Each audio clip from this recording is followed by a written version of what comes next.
আসছেন না, যাওয়ার সময় নিয়ে যাবেন না?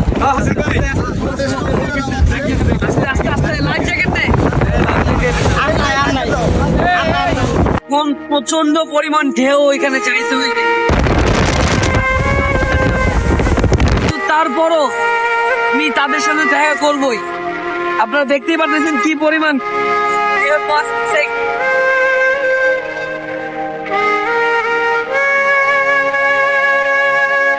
আমি ভয় পাইছি একটু আগে, আমার পর 2 বার লাফ দিচ্ছে।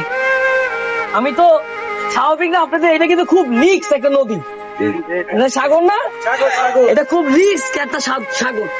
2 বার ঝাঁপ দিচ্ছে।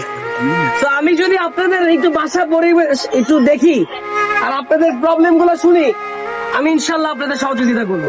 আল্লাহ বলেন।